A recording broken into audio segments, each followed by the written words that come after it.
Welcome to middle education. मैं आपके लिए कवर कर रहा हूं परीक्षा अध्ययन वर्ष 2025 का सीरीज। इसके अंदर आज आपको पता है मैं कक्षा 9वीं के विज्ञान विषय के उन सभी क्वेश्चंस को टिक कराता हूं जो आपके एग्जाम में 1000% देखने को मिलेगा। सो स्टूडेंट्स, ऑलरेडी से कई सारे पार्ट अपलोड हैं। अगर आपने नहीं देखा तो जाइए जाकर के देखिए, लिंक डिस्क्रिप्शन बॉक्स में दिया गया है। बाकी यूट्यूब चैनल में आपको सारे वीडियोस मिल जाएंगे। लगभग ये हमारा अंतिम वीडियो होगा जिसमें आगे के क्वेश्चंस को कवर करेंगे। देखिए, अगर मैं आपके सिलेबस की बात करूं तो अध्याय 1, 2, 3, 4, 5, 6, 7 यहां तक हमने सब कुछ कवर कर लिया। बचा है 8, 9, 10, 11, 12, मतलब 5 अध्याय बचा है। और इस वीडियो में हम कवर करेंगे 8, 9, 10, 3 अध्याय कवर कर लेंगे। और अगर हमारे पास समय रहता है हम 11, 12 को भी कवर करेंगे और सारे कुछ चीजों को अच्छे से पढ़ा देंगे। तो बिना टाइम वेस्ट किए फटाफट हम स्टार्ट करते हैं। अध्याय नंबर 8 यहां से 6 नंबर का आएगा और आगे बढ़ते हैं, एक एक चीज को बहुत अच्छे से समझने का प्रयास करते हैं। तो हमारा अध्याय नंबर 8 पेज नंबर 74 मतलब 74 में अवेलेबल है। तो हम जल्दी से ओपन कर लेते हैं और सारे क्वेश्चन को आपके सामने रखते हैं और 100% यही क्वेश्चन देखने को मिलेगा। इस चीज को ध्यान रखिएगा। तो हमारा अध्याय 8 कह रहा है कि बल तथा गति के नियम, मतलब force and law of motion. ठीक है, आओ देखते हैं कौन कौन से क्वेश्चन आएंगे। तो इस अध्याय से ना आपके नॉलेज बेस्ड क्वेश्चन आएंगे। कैसे? जैसे जब कोई गतिशील बस अचानक रुकती है तो आप आगे की ओर झुक जाते हैं, और जब विरामा अवस्था से गतिशील में आती है तो पीछे की ओर झुक जाते हैं, ऐसा क्यों? ये प्रश्न देखने को मिलेगा। 100% आएगा, अच्छे से प्रिपेयर कर लेना। आगे बढ़ते हैं, नेक्स्ट क्वेश्चन आएगा कि संवेग से आप क्या समझते हैं, इसका मात्रक लिखो। ये क्वेश्चन अच्छे से प्रिपेयर करना है कि क्या होता है संवेग। ये 2 प्रश्न आपको अच्छे से तैयार करना है। आगे बढ़ते हैं, नेक्स्ट क्वेश्चन आपको क्या देखना है कि जड़त्व से आप क्या समझते हैं। ठीक है, जड़त्व का डेफिनेशन आपको बताना है, ये एग्जाम में देखने को मिलेगा। एंड आगे बढ़ते बढ़ते बढ़ते नेक्स्ट क्वेश्चन आएगा कि एक अग्निशमक कर्मचारी को तीव्र गति से बहुतायत मात्रा में पानी डालने वाली रबर की नली को पकड़ने में कठिनाई क्यों होती है, स्पष्ट करो। मतलब अगर कोई पानी बुझाने वाला अग्निशमक का कर्मचारी है, वो कभी भी जो अग्निशमक यंत्र है, जो गाड़ी है जिससे आग बुझती है, उसके कभी मोहनी नहीं पकड़ता बल्कि दूर पकड़ता है। ऐसा क्यों? क्योंकि पानी जो है बहुत फोर्स से निकलता है। ठीक है, और वो अगर सामने पकड़ेगा तो वो सही तरीके से उसे कंट्रोल नहीं कर पाएगा। इसलिए क्वेश्चन आपके एग्जाम में देखने को मिलेगा। तो ये इस चैप्टर से पूरे पूरे क्वेश्चन आपके नॉलेज बेस्ड रहेंगे, जो कि आपको अपने समझ के अकॉर्डिंग आंसर लिखना है। तो जिन क्वेश्चंस को मैं टिक कराऊं वही क्वेश्चन आएगा। नेक्स्ट आगे बढ़ते हैं। नेक्स्ट आपकी एग्जाम पूछेगा घर्षण से क्या क्या लाभ है। तो याद रखिएगा, घर्षण से आग उत्पन्न होती है। इसी आधार पर दिया सलाई और लाइटर कार्य करते हैं। लाइटर जलाए हो, इसी आधार पर कार्य करता है। नेक्स्ट कहता है कि घर्षण के कारण ही रेलगाड़ी एवं अन्य वाहन चल पाते हैं।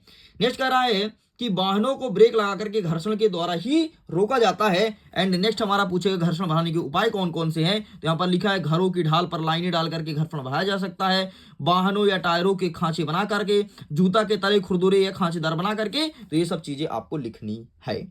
आगे बढ़ते हैं, नेक्स्ट हमारा क्वेश्चन नेक्स्ट पूछेगा कि न्यूटन के गति संबंधित 3 नियम। तीनों नियम तुमको पता होना चाहिए।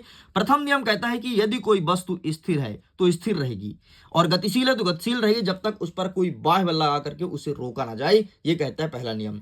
दूसरा नियम कहता है कि किसी वस्तु पर लगाए गए बल उस वस्तु की संहिता एवं उस वस्तु में उत्पन्न त्वरण के गुणनफल के बराबर होता है। बल बराबर द्रव्यमान गुणित त्वरण, ये तुम्हें लिखना है। और न्यूटन का थर्ड लॉ कहता है क्रिया का विपरीत प्रतिक्रिया, मतलब जिस चीज को तुम जितने तेज धक्का दोगे उतने ही तेजी से वो रिवर्स आएगा। ये कहता है न्यूटन का थर्ड लॉ। एंड तुमने कुएं में रस्सी डाल करके पानी जरूर खींचा होगा, बंदूक चलाया होगा, ये सब न्यूटन के थर्ड लॉ पर ही कार्य करता है। चलो आगे बढ़ते हैं। बस यहां से कुछ नहीं आएगा, आप स्किप कर दो, कोई क्वेश्चन नहीं आएगा। जितना बोला उतना कर लेना। आगे हम देखते हैं अध्याय नंबर 9 गुरुत्वाकर्षण। गुरुत्व की ओर आकर्षण मतलब पृथ्वी की ओर आकर्षण। तो यहां से कौन कौन से क्वेश्चन बनेगा जरा देख लेना। सबसे पहले आपको देखना मुक्त पतन क्या है। तो जब वस्तुएं पृथ्वी की ओर केवल गुरुत्वीय बल के कारण गिरती है तो हम इस वस्तु को ही मुक्त पतन कहते हैं। ये एग्जाम में देखने को मिलेगा। नेक्स्ट हमारे एग्जाम में आएगा कि उत्प्लावकता एवं उत्प्लावन बल से आप क्या समझते हैं। तो सिंपल सा, अगर पानी पर जो बॉल तैरता है ना, वो उत्प्लावन बल के सिद्धांत पर ही कार्य करता है। तो आंसर क्या लिखोगे कि द्रव पदार्थ का वह गुण जिसके कारण किसी वस्तु का द्रव में डुबाए जाने पर वह वस्तु ऊपर की ओर एक आरोपित बल लगाता है, उसे ही उत्प्लावन बल कहते हैं। नेक्स्ट हमारा कहता है कि आर्कमिडीज का सिद्धांत क्या है। तो क्या लिखेंगे, जब किसी वस्तु को आंशिक या पूर्णकालिक से किसी तल में डुबाया जाता है तो उस पर ऊपर की ओर एक बल का कार्य करता है जिसमें भार की कमी महसूस होता है। इसे ही कहते हैं आर्कमिडीज का सिद्धांत। और इसी के सिद्धांत पर जो पानी में पत्थर होता है उसका जो वजन होता है बहुत हल्का हो जाता है, और वही पत्थर को अगर तुम बाहर निकालो तुम उठा नहीं पाओगे, तुम थक जाओगे, लेकिन पत्थर नहीं उठेगा, है ना। ये सब आर्किमिडीज के सिद्धांत पर कार्य करता है। अरे यार कोई 80 किलो का आदमी है, अरे 80 छोड़ो, कोई 200 किलो का आदमी है ना, और अगर तुम उसे उठा के फेंकोगे नहीं फेंकेगा, लेकिन पानी के अंदर तुम ऐसे उठा के उसे फेंकोगे जैसे तुम पत्ता उठा के फेंक रहे हो। ये सब आर्किमिडीज के सिद्धांत पर कार्य करता है, समझ गए होगे। बाकी यहाँ से कोई क्वेश्चन नहीं है, केवल 2 नंबर का ही प्रश्न आ रहा है, तो ये भी आपका होता है कंप्लीट। आगे देख सकते हो आप लोग कुछ क्वेश्चन और, जैसे गुरुत्वाकर्षण का सर्वात्रिक नियम का महत्व क्या क्या है ये देख लेना। एंड द्रव्यमान नहीं पूछेगा मत, पर टाइम वेस्ट मत कर, ठीक है। आर्किमिडीज के सिद्धांत के अनुप्रयोग, ठीक है। तो ये अनुप्रयोग लिखा गया है, जलयानों एवं पनडुब्बियों के डिजाइन बनाने के काम आता है। दूध मापी, जो दूध के किसी नमूने की शुद्धता की जांच करते हैं उसमें काम आता है। मतलब जो दूध, अगर कोई फर्जी दूध वाला आता है और गलत दूध बेच के चले आता है, गलत मतलब पानी मिला हुआ, उसमें काम आता है, ठीक है। ये सब में आर्किमिडीज का सिद्धांत काम आता है। इस प्रकार से चैप्टर भी होता है कंप्लीट। लो भाई 5 मिनट में 2 चैप्टर कंप्लीट कर दिया, है ना। आगे बढ़ते हैं, 10वां नंबर कहता है कार्य एवं ऊर्जा। आइए देखते हैं यहाँ से कौन कौन से क्वेश्चंस बनेंगे। अगर मैं कार्य एवं ऊर्जा की बात करूं तो यहां से आएगा कि गतिज ऊर्जा से आप क्या समझते हैं, ये आपके एग्जाम में देखने को मिलेगा, ठीक है। नेक्स्ट कहता है कि एक वाट शक्ति को परिभाषित करिए, ये एग्जाम में देखने को मिलेगा। नेक्स्ट आएगा कि एक बैटरी बल्ब जलती है, इस प्रक्रम में होने वाले ऊर्जा परिवर्तन का वर्णन करो, तो ये एग्जाम में देखने को मिलेगा कि सर्वप्रथम तो बैटरी का रासायनिक विद्युत तथा विद्युत ऊर्जा में परिवर्तित होता है। इसके पश्चात विद्युत ऊर्जा ताप एवं प्रकाश ऊर्जा में परिवर्तित होता है, ये एग्जाम में देखने को मिलेगा। आगे बढ़ते हैं, यहाँ से कोई और क्वेश्चन आएगा क्या। हाँ, नेक्स्ट आपको देखना है कि ऊर्जा के किन्हीं 4 रूपों को लिखो, ठीक है। यांत्रिक ऊर्जा, प्रकाशीय ऊर्जा, और आपका विद्युत ऊर्जा, और आपका हो जाएगा उसमें ऊर्जा। आगे बढ़ते हैं, नेक्स्ट क्वेश्चन जो एमपी बोर्ड का फेवरेट क्वेश्चन है, वो क्वेश्चन है कि ऊर्जा संरक्षण का नियम क्या है। अब इसे जरा समझना। देखो यार, ऊर्जा संरक्षण का नियम क्या होता है। ऊर्जा को ना तो हम उत्पन्न कर सकते ना तो नष्ट कर सकते, बल्कि एक रूप से दूसरे रूप में परिवर्तित कर सकते हैं, ये कहलाता है ऊर्जा संरक्षण का नियम, और आपके एग्जाम में देखने को मिलेगा। बाकी छोड़ दो। नेक्स्ट आपको अंतिम प्रश्न देखना है कि गतिज ऊर्जा और स्थितिज ऊर्जा क्या होती है। बाकी यहां से कुछ नहीं आ रहा है, इन्हें स्किप करिए। अब हम देख लेते हैं कुछ गणितीय प्रश्न जो कि इस चैप्टर से आ रहा है। एक गणितीय प्रश्न आपका 5वां नंबर हो गया, एक 6वां नंबर, आप इसे टिक कर लो, इसे प्रिपेयर करना। बाकी छोड़ दो, कुछ नहीं आ रहा है। एंड अब हम कवर करने वाले हैं आपका अध्याय नंबर 11, ध्वनि। अब देखो कुछ नहीं बचा भाई ज्यादा, देखना जरा, 2 पार्ट और बचा है, ध्वनि और खाद्य संसाधन में सुरक्षा। इस वीडियो में हम इन दोनों चैप्टर को भी कवर कर लेते हैं, ताकि तुम्हारे लिए बार बार वीडियो ना बनाना पड़े, ठीक है। आओ देखते हैं ध्वनि से कौन कौन से क्वेश्चन आएंगे। अगर मैं ध्वनि से बात करूं ना, तो यहां से आपका कोई क्वेश्चन नहीं आएगा। सबसे पहले आपको देखना है अवश्रव्य और पराश्रव्य ध्वनि क्या होता है, ठीक है। नेक्स्ट आपको देखना है कि ध्वनि तरंगों के परावर्तन के 2 अनुप्रयोग बताना है, ठीक है। ये एग्जाम में देखने को मिलेगा, तो ये देख लो, ठीक है। नेक्स्ट आपको देखना है कि चमगादड़ अपना शिकार ढूंढने के लिए पराश्रव्य ध्वनि का उपयोग किस प्रकार से करता है। देख यार, मैं तेरे को बता देता हूं, चमगादड़ की आंख नहीं होती, वो देख नहीं पाता, लेकिन फिर भी अपना शिकार ढूंढ लेता है। कैसे, देखो क्या करता है। चमगादड़ अंधेरे में अपना शिकार ढूंढने के लिए उड़ते समय पराश्रव्य ध्वनि का उपयोग करता है। ये तरंग इन्हीं शिकार को टकरा करके वापस इनके कानों तक पहुंचाती है, और इन परावर्तित स्तंभों की प्रकृति से चमगादड़ को पता चलता है कि अपना शिकार है, और शिकार कितना बड़ा है इसका भी पता चलता है। नेक्स्ट कहता है कि अनुप्रस्थ तरंग और अंदर तरंग में अंतर अच्छे से रट लेना, बस, बाकी आपको कुछ भी नहीं पढ़ना है, यहां से आप इन्हें स्किप करिए, ठीक है। नेक्स्ट एग्जाम में आएगा कि अनुरणन क्या है और इसे यह कैसे काम करता है, ठीक है। तो अनुरणन क्या है, ये एग्जाम में देखने को मिलेगा, इसे देख लेना। अनुरणन क्या होता है, तो क्या लिखोगे कि किसी बड़े हॉल में उत्पन्न होने वाली ध्वनि दीवार से बारंबार परावर्तन के कारण काफी समय तक बनी रहती है, जब तक कि इतनी कम ना की जाए कि ये सुनाई ना पड़े, और ध्वनि का यह बारंबारता परावर्तन जिसका ध्वनि निर्वाधन होता है, इसे ही अनुरणन कहते हैं, ठीक है। तो ये एग्जाम में देखने को मिलेगा। चलो आगे बढ़ते हैं, अंतिम प्रश्न जो कि अंतिम चैप्टर जो कि रहेगा खाद्य संसाधन में सुरक्षा। यहां से मात्र 2 नंबर का प्रश्न आएगा। चलो उसे कवर कर लेते हैं, कौन कौन सा क्वेश्चन आ रहा है। सबसे पहले आपको देखना है प्रश्न क्रमांक 4।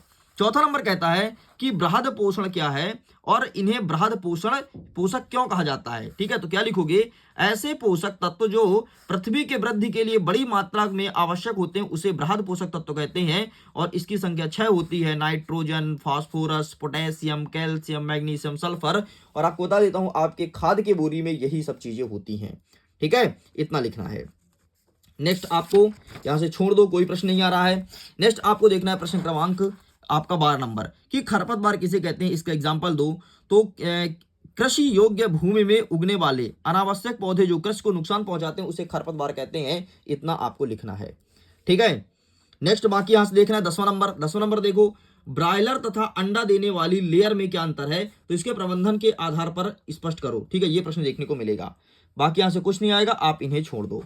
नेक्स्ट हम आएंगे प्रश्न क्रमांक 3 में। इसमें लिखा है कि अंतर्य फसलीकरण तथा फसल चक्र क्या है, तो आपके एग्जाम में केवल आ रहा है अंतरा फसलीकरण, बाकी कुछ नहीं आ रहा, ठीक है। तो अंतरा फसलीकरण क्या है देख लो ये। नेक्स्ट आगे बढ़ते हैं कि पशुपालन तथा कुक्कुट पालन की प्रबंधन प्रणाली में क्या समानता है, ये एग्जाम में देखने को मिलेगा, ठीक है। बाकी यहां से छोड़ दो, कोई प्रश्न नहीं आ रहा है। नेक्स्ट हमारा कह रहा प्रश्न क्रमांक 8, मत्स्य संवर्धन के 2 गुण बताओ और दोष बताओ। तो ये रहा मत्स्य संवर्धन के गुण, कम क्षेत्र में अधिक मात्रा में वंचित मछलियों को प्राप्त करना मत्स्य संवर्धन कहलाता है। और दोष क्या है कि जैव विविधता का संकट उत्पन्न हो सकता है, या फिर केवल आर्थिक महत्व तथा बहुमूल्य मछलियों का ही संवर्धन किया जाएगा। भाई जो सस्ती होंगी उसको क्यों करेगा लोग, ठीक है। नेक्स्ट एग्जाम में देखने को मिलेगा कि मधुमक्खी पालन के महत्व बताना है। तो क्या क्या महत्व होता है, सबसे पहले पौष्टिक, स्वस्थवर्धक तथा औषधि गुण वाला शहद प्राप्त होता है। दूसरा, इसमें मोम प्राप्त होता है, इसका उपयोग औषधि, मलहम, क्रीम और पॉलिश तथा बेसलिन, मोमबत्ती आदि बनाने में होता है। नेक्स्ट आपको कहता है कि मधुमक्खियां परागण क्रिया में भाग लेकर के फसल की पैदावार बढ़ाती हैं। मतलब ये है कि जो फसल होता है ना आपका, वो फसल में अगर कोई कीड़ा लगता है तो मधुमक्खी उसे खाती है और उसके पैदावार बढ़ाती है, इसलिए मधुमक्खियां काफी जरूरी है आपके लिए। नेक्स्ट हमारे पूछेगा परीक्षा में हरी खाद क्या है, तो इसका आंसर क्या लिखना है, लघु उत्तरीय 7(2) में अवेलेबल है, ठीक है।